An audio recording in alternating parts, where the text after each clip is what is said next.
Good morning students. Today we shall discuss about the concept of images. How to add the images on a web page and what is the purpose of using the images.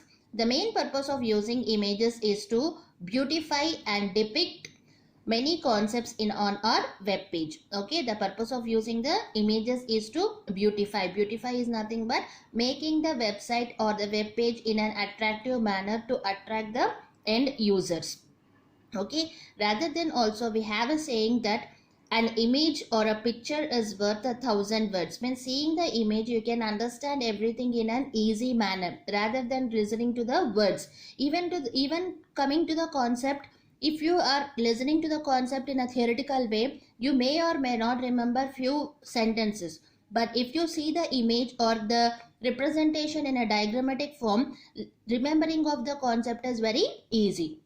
So similarly, images are used in the websites to make the website in an attractive manner. Okay, seeing the website, other end users can easily understand what is the website developed for, and seeing that they will be able to understand. Okay, so in the HTML, an image can be added in the web page by using the element called as the img element. Okay, it is the img is an element used to add an image in the web page. It is an empty element. Empty element means it doesn't contain any closing braces. It contains only opening and it contains only the attributes. Okay, this element contains only the attributes. Apart from that, it doesn't contain any other content in it. Okay, and it has an attribute called as the src. Src stands for the source, means this image element is used to take the source attribute. Source represents the address of the image which you want to embed onto the web page. Okay, src stands for the source. Okay, the source attribute is used to take the address of the image that has to be displayed onto the web page. So the syntax is img src is equals to url. Okay, img is an element used to add an image. Src is the attribute which takes the address. Okay, now let us understand what are the attributes of the image element. As we have seen, it has a src attribute. Src stands for the source and it takes the url. Url is nothing but address of the image. Next one is align, nothing but the alignment, where the image has to be displayed either at the top, bottom, middle, left or right.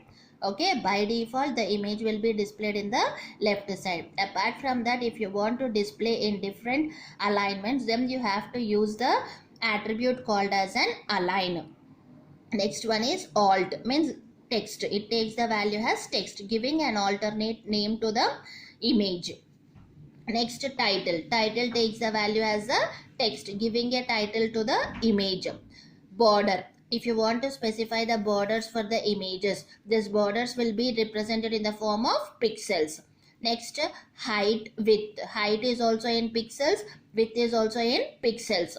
H space and V space. Okay, vertical space and the horizontal space.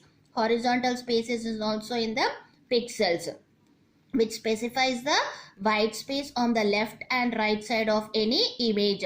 White space means leaving some empty space or making the image in an attractive manner, giving some empty space on the borders and displaying the image. Okay, horizontal space and the vertical space. And it has one more attribute called as the use map. Okay, these are the attributes: src, align, alt, title, border, height, width, horizontal space, vertical space, use map. Okay, let us see a small example of how to add an image to the web page. So in the body, use the element as the img. Okay, image. What are the attributes? The first mandatory attribute is the source. Without the source, the image will not be displayed. So other attributes may or may not be used, but the source attribute is a compulsory attribute. I am specifying the border for the image as 5. My height of the image is 250 pixels and width is 300 pixels. Alternate name what I am giving to the image, it is good morning or good evening. And next, the title of the image is cool pic. Align is equals to right. Vertical space is equals to 20. Horizontal space is equals to 30.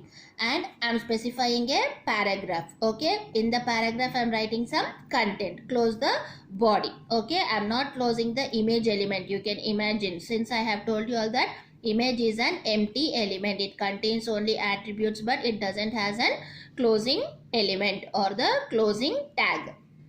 So suppose in our image you want to display, or in your web page you want to display two paragraphs. Okay, and in the middle of the two paragraphs you want to display an image. So first write one paragraph, then use the image tag, and then specify the second paragraph. So in the web page, how it will be displayed? First the paragraph will be displayed, second the image will be displayed, and next the other paragraph will be displayed. Is it clear? Next, we can use the images as the links also. Means to make the navigations. Links are mainly, images are mainly used as the links for the purpose of navigation. For example, even in some cases you can see on the roads also, whenever you want to go to the right, left, you will be having the images. So in seeing the images, you can easily understand the directions. Okay, like we have the direction symbols. Seeing that, we can easily understand in which direction you have to move. Okay, so the images are also used as the links. So the main purpose of using is, it is used for the navigation purpose. Navigation means moving from one page to the another page, or seeing that moving from one direction to the another direction. Okay, and how to create it? Whenever you want to create a link, we have to use the element called as an A. A represents the anchor element, and it also has one main attribute, that is the href, which is going to take the URL of the image or the website or anything. Okay, so first, whenever you want to specify an image as a link, before specifying or before declaring the image element, before that itself you have to specify the anchor element. Means for this particular element you are making a link. Okay, now what I am doing here, I have written as a href is equals to which website I want to go. I am moving to the website www.ssdc.ac.in. In the anchor element, I am specifying the image. Image src is equals to, what is the image I am displaying? ssdc logo.jpg. And alternate name, what I am giving?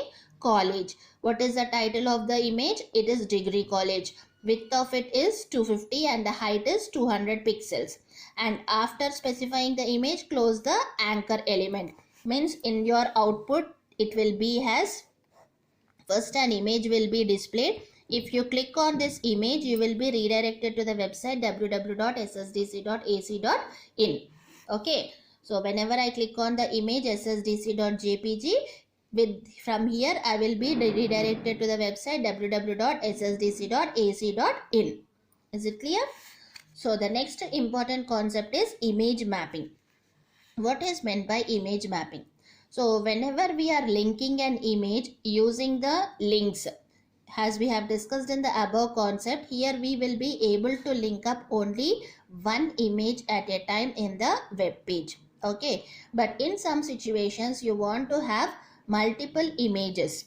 Okay, rather than placing multiple images on a screen or a web page, what we can do is we can create an image map. Okay, so in the earlier section we have discussed how to use an image as a link. So using that, we can link only one image at a time to the web page. Rather than that, if you want to link an image to several pages, okay, if you want to link one image to the several pages, so then that can be done by using the concept of image mapping.